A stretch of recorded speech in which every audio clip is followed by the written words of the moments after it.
time and time again, Pierre Poilievre and the Conservatives and everybody and their grandmother makes fun of Justin Trudeau to his face, and it's absolutely embarrassing.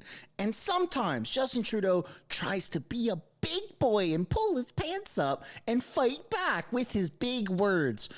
But it never really works. And in fact, it only makes him look like an even bigger of a cuck than he already is. Welcome back to another video, everybody. We are en route to 100,000 subscribers here on House of Canada. So I'd like to actually get there. And the only way to do that is if you guys smash the like button and subscribe and turn post notifications on so you can actually be notified right away of upcoming videos. There's a lot of people that have those post notifications on, and I see it right when I post a video. There's like dozens and dozens of thumbs up right away. So if we can get that to the hundreds, that would be super incredible and much appreciated. And well, to show your support for your hatred or dislike, I guess, of Justin Trudeau, I've made these stickers. You've probably seen them floating around.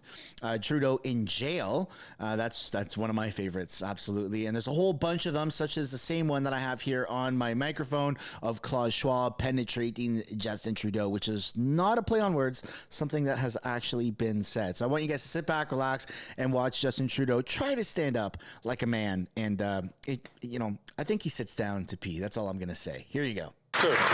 Speaker, military members and their families are a priority, and we're taking steps to ensure that they are supported. We're investing $445 million over the coming years to tackle the supply of military housing. And when the Conservatives had an opportunity to support our military personnel, they chose not to. The Conservatives stood up in this House and voted against supporting our men and women in uniform just last December.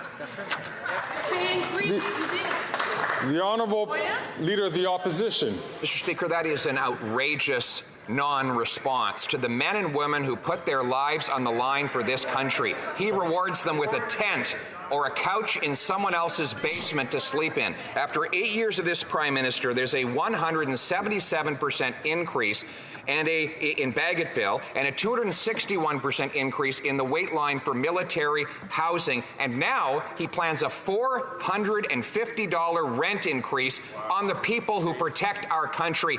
Shouldn't he be ashamed of himself? The Right Honourable Prime Minister.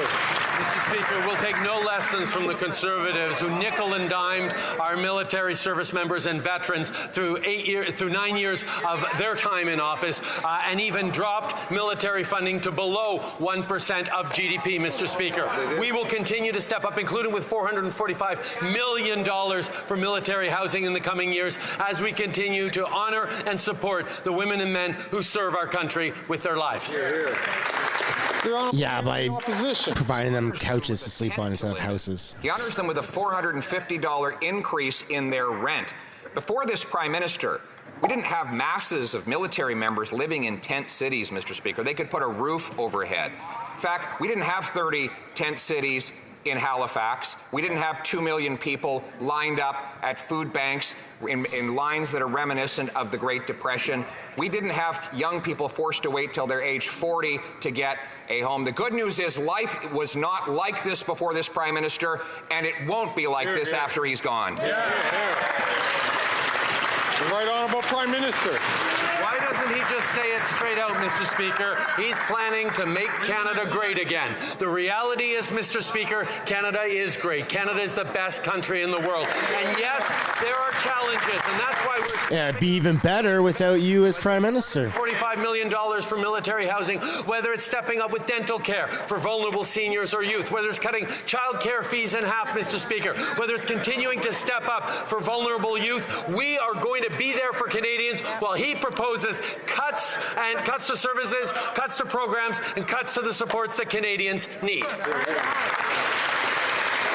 The Honourable Leader of the Opposition. So that's what the Prime Minister has to say to the 2 million people lined up around street corners clamoring for the food bank after 8 years. That things are just going great. To the people in Montreal who've seen their rent quadruple after his 8 years, life is just great for them too. To the Torontonians who have to spend 25 years now saving up for the down payment on the average home, he says things are just great. Yeah. How can he possibly fix the misery he caused if he can't even realize that it's right in front of his face? The Damn, dude. Mr. Speaker, Things are not just great. opposition may not think that Canada is the best country in the world, but we do. And the reality is we recognize Canadians are struggling right now. And that is why we continue to invest in supports for them, whether it's cutting childcare fees in half, whether it's investing in the kinds of jobs and careers we're going to need in the #1 battery supply chain country in the world, in drawing in significant investments right across the country, in moving forward into a brighter economic future. While we recognize that Canadians need support now, he offers fear and cuts while we offer support and a brighter future. That's what we're going to continue.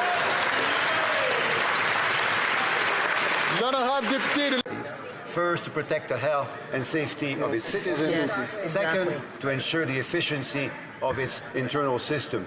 What we know from COVID-19 is that a daily cost of $1 billion in I don't know if it's because I'm hungry, but I just pictured him as a vertical pita bread. day.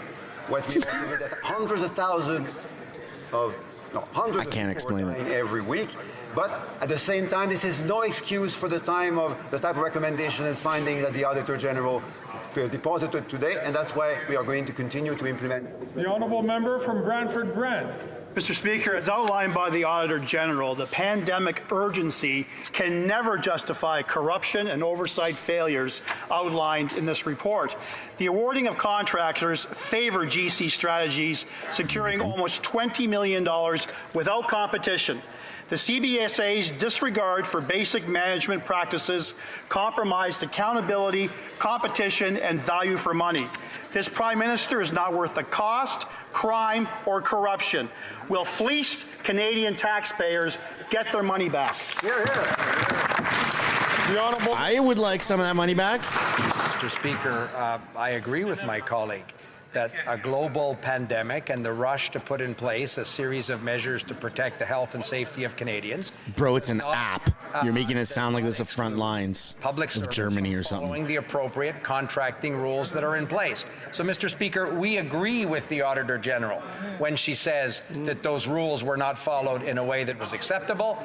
And, Mr. Speaker, as we've said, we're putting in place, and we already have put in place, a series of measures to ensure that this circumstance is never repeated again. These guys think they went to war or something. It's a freaking app designed in an office. Haute-Saint-Charles.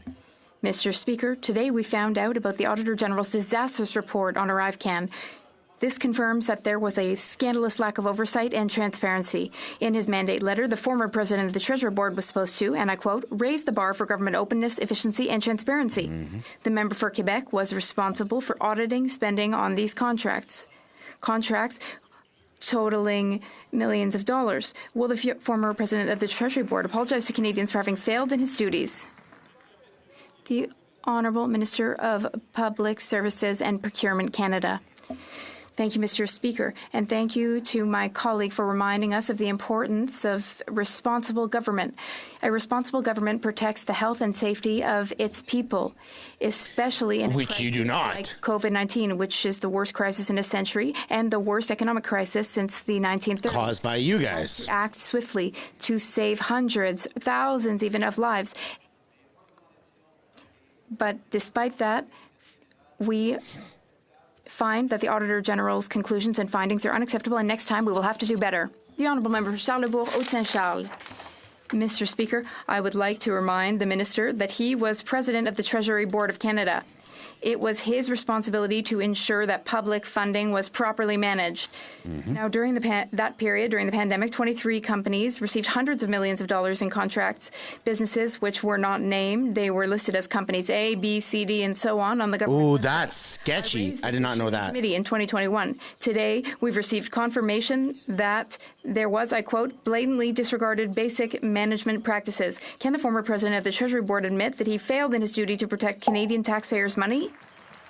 Yeah, they don't care, man. They all got rich off it. The Honourable Minister of Public Services and Procurement. We need to see those company names. Speaker, one of the duties of the Canadian government at the time was to ensure that the border with the United States would remain open for hundreds of thousands of Canadians transiting the border every day, and billions of dollars in equipment, food, medications, that would continue transiting through as well. That was why we created ArriveCan, so that the United States, led by President Trump, would not fully close the border, because we needed all those things and people going through the border, and that was important in my riding and in the riding of my Conservative colleague. Député de Lac-Saint-Jean. Thanks for watching the video to the very end. If you'd like to subscribe, I've made it very easy. You can do so by clicking right there. If you'd like to watch another House of Commons highlight clip, you can do so by clicking right there. And if you'd like to subscribe to my main channel, Mistersunshinebaby, where it's all Canadian political news, then you can do so by tapping up there. Subscribing is absolutely free. There's a button down below that says subscribe. If you'd like to join and become a member and financially contribute, you could do so as well. Thank you so much for watching this video.